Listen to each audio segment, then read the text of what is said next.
Hi all, engineering ഡിഗ്രിക്ക് ശേഷം teaching എന്നൊരു ജോബാണ് നിങ്ങൾ നോക്കുന്നത്. നിങ്ങൾക്ക് എംടെക് ഡിഗ്രിയും ഉണ്ട്, PhD പെർസ്യൂ ചെയ്യുന്നതിന് താല്പര്യമൊക്കെ ഉള്ളവർക്കാണെങ്കിൽ നമുക്ക് എഞ്ചിനീയറിംഗ് കോളേജിൽ അസിസ്റ്റന്റ് പ്രൊഫസർ ആയിട്ടുള്ള ജോലി നിങ്ങളെ അവൈറ്റ് ചെയ്യുന്നുണ്ട്. ആൻഡ് പലപ്പോഴും ബിടെക് കഴിഞ്ഞ ഉദ്യോഗാർത്ഥികൾ ഹയർ എഡ്യൂക്കേഷൻ ആയിട്ട് എംടെക് പോകുന്നത് ഒരു MNCയിൽ ജോലി കിട്ടാനോ അല്ലെങ്കിൽ വലിയൊരു പുറത്തു പോയി വലിയ ജോലി കിട്ടാനോ ഒന്നുമല്ല. മിക്കവരും എന്ത് തന്നെയാണ്, ടീച്ചിങ് എന്ന് പറയുന്ന ഒരു ഓപ്ഷൻ നിങ്ങളുടെ മുന്നിൽ ഉണ്ടല്ലോ എന്ന് വെച്ചിട്ടാണ്. കാര്യം നമുക്കറിയാം നമ്മുടെ എഞ്ചിനീയറിംഗ് കോളേജിൽ പഠിപ്പിക്കാനുള്ള യോഗ്യത എന്ന് പറയുന്നത് എംടെക് ആണ്. പക്ഷേ ഇത് ഇപ്പോൾ റിവൈസ് ചെയ്തുകൊണ്ടിരിക്കുകയാണ്, PhD നിർബന്ധമായി വരും. അപ്പോൾ എന്തായാലും PhDയും കൂടെ നമ്മൾ ചെയ്തിരിക്കണം. പക്ഷേ എന്നിരുന്നാൽ പോലും assistant professor in civil engineering എന്ന് പറയുന്നത് നമ്മുടെ പല എംടെക് ഹോൾഡേഴ്സിന്റെയും ഡ്രീം ജോബാണ്. എംടെക് കഴിഞ്ഞ ആൾക്കാരൊക്കെ തന്നെ ഇത്തിരിയെങ്കിലും ഇപ്പോൾ വേറെ എഞ്ചിനീയറിംഗ് കോളേജിലൊക്കെ പഠിപ്പിക്കുന്ന ടീച്ചേഴ്സ് ഒക്കെ ഉണ്ടെങ്കിൽ അവർ മിക്കവരും ഈ ഒരു നോട്ടിഫിക്കേഷൻ വരുമ്പോൾ ഒന്ന് ജസ്റ്റ് റൈസ് ചെയ്ത് പഠിക്കുന്ന ഒരു സമയമാണ്. സോ നമ്മുടെ അസിസ്റ്റന്റ് പ്രൊഫസർ നോട്ടിഫിക്കേഷൻ വരാറായോ, അല്ലെങ്കിൽ കഴിഞ്ഞ ലിസ്റ്റിന്റെ ഒരു പ്രസന്റ് സ്റ്റേറ്റസ് എന്തൊക്കെയാണ്, അല്ലെങ്കിൽ നമുക്ക് ഇനി പഠിച്ചു തുടങ്ങി കഴിഞ്ഞാൽ അടുത്ത ഇപ്പൊ ഏജ് ലിമിറ്റ് കൂട്ടിയ സ്ഥിതിക്ക് ഒരുപാട് പേർക്കും കൂടി എക്സാം വീണ്ടും എഴുതാനുള്ള ഒരു അവസരം കിട്ടിയിരിക്കുകയാണ്. സോ ഈ ഒരു എക്സാമിനെ എങ്ങനെ നിങ്ങൾ അപ്രോച്ച് ചെയ്ത് തുടങ്ങണം എന്നതിനെ കുറിച്ചാണ് ഇന്നത്തെ വീഡിയോ എന്ന് പറയുന്നത്. അപ്പം നമുക്ക് നല്ലൊരു ജോബാണ് actually teaching in engineering colleges, അല്ലെങ്കിൽ ടീച്ചർ അല്ലെങ്കിൽ ഒരു assistant professor in engineering college എന്ന് പറയുന്നത് ഗവൺമെന്റ് എഞ്ചിനീയറിംഗ് കോളേജ് എന്ന് പറഞ്ഞു കഴിഞ്ഞാൽ ആക്ച്വലി ഒരു സ്റ്റാർഡം ജോബ് തന്നെയാണ്. നമ്മൾ വേറെ ഏത് പോസ്റ്റിൽ കയറിയാലും ഇത്രയും ഒരു സ്റ്റാർഡം കിട്ടുമെന്ന് തോന്നുന്നില്ല. ബിക്കോസ് നമ്മൾ പലരും ഈ ഒരു പോസ്റ്റ്, ഇപ്പം നമ്മൾ പ്രൈവറ്റ് കോളേജിൽ വർക്ക് ചെയ്യുന്ന ആൾക്കാരാണെങ്കിലും അവരുടെ ഒരു എയിം എന്ന് പറയുന്നത് ഗവൺമെന്റ് കോളേജിൽ സ്റ്റേബിൾ ആയിട്ട് ഒരു AP ജോബ് തന്നെയായിരിക്കും. സോ അത്തരത്തിലുള്ളവർക്ക് തീർച്ചയായും അപ്രോച്ച് ചെയ്യാൻ പറ്റിയ ഒരു എക്സാം തന്നെയാണ് അസിസ്റ്റന്റ് പ്രൊഫസർ എന്ന് പറയുന്നത്. അപ്പൊ ഇവിടെ നമുക്ക് നമ്മുടെ നോട്ടിഫിക്കേഷൻ ലേറ്റസ്റ്റ് ആയിട്ട് വന്നത് നമ്മുടെ 722/2021 നോട്ടിഫിക്കേഷൻ വന്നത്. അപ്പൊ അതിനകത്ത് നമുക്ക് assistant professor in civil engineering department technical education ആണ് government engineering colleges. And recruitment type എന്ന് പറഞ്ഞാൽ സ്റ്റേറ്റ് വൈഡ് ആയിരുന്നു വിളിച്ചിരുന്നത്. നമുക്കിനി നമ്മുടെ ആ ഒരു നെക്സ്റ്റ് നോട്ടിഫിക്കേഷന്റെ കാര്യങ്ങളാണ് നമുക്ക് അറിയേണ്ടത്. ബിക്കോസ് ഓൾറെഡി കഴിഞ്ഞാണ് ലിസ്റ്റിലുള്ളവർ ഇനിയും പ്രിപ്പയർ ചെയ്യുക. അതായത് നമുക്ക് ഇനി ജോലി കയ്യിൽ അഡ്വൈസ് കിട്ടാതെ നമുക്ക് ഒരിക്കലും ജോലി ഉറപ്പിക്കാനായിട്ട് സാധിക്കത്തില്ല. ഓക്കെ, അപ്പൊ നമുക്ക് നമ്മുടെ അഡ്വൈസ് നോക്കാം. അതായത് നമ്മുടെ റിക്രൂട്ട്മെന്റ് സ്റ്റാറ്റിസ്റ്റിക്സ് ഒന്ന് നോക്കാം. നമുക്ക് നമ്മുടെ ലിസ്റ്റ് ഇതുവരെ ടോട്ടലി വന്നിട്ടുള്ള ഒരു അഡ്വൈസസ് എന്ന് പറഞ്ഞാൽ 35 അഡ്വൈസസ് പോയിട്ടുണ്ട്. ടോട്ടലി ആ ലിസ്റ്റിൽ നിന്ന് 35 ആക്ച്വലി നല്ലൊരു നമ്പർ തന്നെയാണ്. 35 അഡ്വൈസസ് നമുക്ക് പോയിട്ടുണ്ട്. അതിൽ ഓപ്പൺ കാറ്റഗറി 18 പേർക്ക് പോയിട്ടുണ്ട്. ഓക്കെ, അപ്പോൾ ടോട്ടലി പോയ അഡ്വൈസ് 35 അതിൽ ഓപ്പൺ കാറ്റഗറി 18 പേർക്കാണ് അഡ്വൈസ് പോയിരിക്കുന്നത്. ആൻഡ് ലാസ്റ്റ് അഡ്വൈസ് പോയിരിക്കുന്നത് നമുക്ക് റീസെന്റ് ആയിട്ട് തന്നെയാണ്, 2025 10th മന്തിലാണ് പോയിരിക്കുന്നത്. 14/10/2025 ലാസ്റ്റ് ആയിട്ട് അഡ്വൈസ് പോയിരിക്കുന്നത്.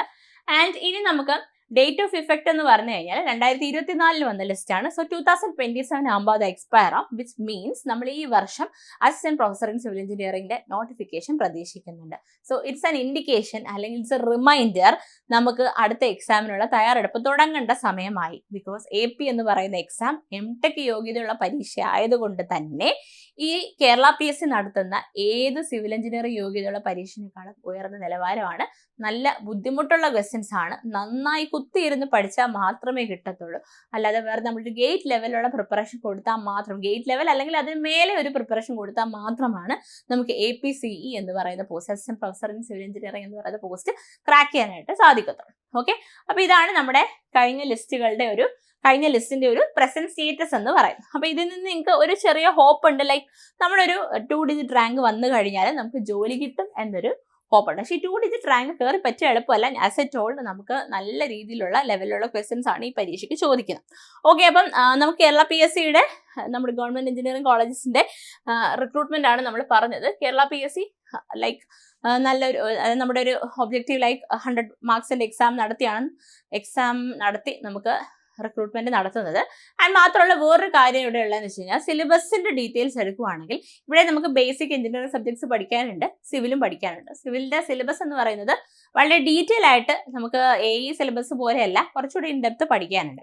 ഓക്കെ, അപ്പോൾ നിങ്ങൾ ESCയുടെ പ്രിലിംസ് ഒക്കെ കൂടുതൽ ഫോക്കസ് ചെയ്ത് പഠിച്ചാൽ മാത്രമേ നമുക്ക് കിട്ടത്തുള്ളൂ. അപ്പം നമ്മുടെ അസിസ്റ്റന്റ് പ്രൊഫസേഴ്സ് ഇപ്പം കറന്റ് സെനാരിയോ എന്ന് വെച്ച് കഴിഞ്ഞാൽ നമ്മുടെ PhD ആണ് നമ്മുടെ ബേസിക് യോഗ്യത. അപ്പം നമുക്ക് AP പോസ്റ്റിലേക്ക് കയറി കഴിഞ്ഞാലും ഇൻ ഫ്യൂച്ചർ PhD എടുക്കേണ്ടി വരും. സോ PhD എന്ന് പറയുന്ന ഒരു ഡിഗ്രിയും കൂടെ അക്വയർ ചെയ്യാൻ കിട്ടുന്ന ഒരു എക്സ്ട്രാ അവസരം കൂടിയായിട്ട് ഈ AP എടുക്കാം. ആൻഡ് നിങ്ങൾക്ക് നമ്മുടെ ഗവൺമെന്റ് എഞ്ചിനീയറിംഗ് കോളേജസിന്റെ സൈറ്റ്സ് ഒക്കെ നോക്കി കഴിഞ്ഞ് കഴിഞ്ഞാൽ നിങ്ങൾക്ക് കാണാൻ സാധിക്കും അവിടെ പേര് എഴുതി അസിസ്റ്റന്റ് പ്രൊഫസർ ലൈക്ക് അങ്ങനെ ഒരു പേരും കൂടെ നമുക്ക് ഗവൺമെന്റിന്റെ ഒരു എഞ്ചിനീയറിംഗ് കോളേജിൽ നമ്മുടെ പേര് അസിസ്റ്റന്റ് പ്രൊഫസറായിട്ട് വരിക എന്ന് പറഞ്ഞാൽ ഇറ്റ്സ് എ മെറിറ്റ്.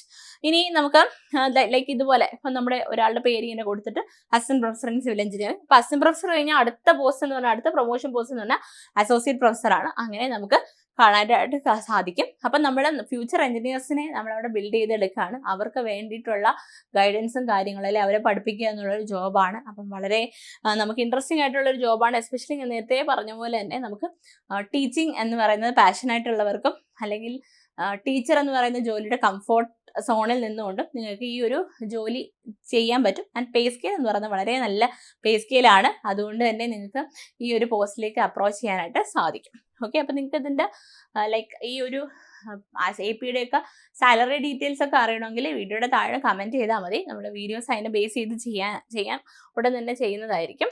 ഓക്കെ, അപ്പം നമ്മൾ ഇനി ചെയ്യേണ്ട ഒരു കാര്യം എന്ന് വെച്ച് കഴിഞ്ഞാൽ നമുക്ക് എന്തായാലും 2026 നോട്ടിഫിക്കേഷൻ വരും എന്നറിയാം. അപ്പോൾ എപ്പോഴും അപ്ഡേറ്റഡ് ആയിട്ടിരിക്കുക. നോട്ടിഫിക്കേഷൻ എപ്പോഴാണ് വരുന്നതെന്ന് അറിഞ്ഞിരിക്കുക. നിങ്ങളുടെ ആ ഒരു പ്രൊഫൈൽ കേരള PSCയുടെ പ്രൊഫൈലൊക്കെ ഉള്ളവരാണെങ്കിൽ ഓക്കെ, ഇനി ഇല്ലാത്തവരാണെങ്കിൽ അത് ക്രിയേറ്റ് ചെയ്യുക. എന്നിട്ട് ഇതിൻ്റെ കൂടെ തന്നെ നിങ്ങൾ ചെയ്യേണ്ട ഒരു കാര്യം എന്ന് പറഞ്ഞാൽ യു ഹാവ് ടു പ്രിപ്പയർ.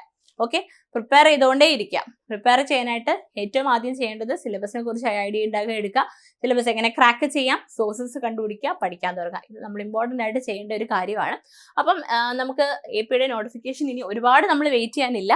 നമുക്ക് ഉടൻ തന്നെ വരുമെന്ന് പ്രതീക്ഷിക്കാം. സോ നമ്മുടെ ലിസ്റ്റ് എക്സ്പയർ ആയിട്ടുണ്ട്. So assistant professor in civil engineering എന്ന് പറയുന്ന പോസ്റ്റ് വളരെ ലൈക്ക് നിങ്ങൾക്കൊരു പ്രോമിസിംഗ് ആയിട്ടുള്ളൊരു കരിയറാണ് തരുന്നത് വിത്തിൻ ദ കംഫോർട്ട് സോൺ.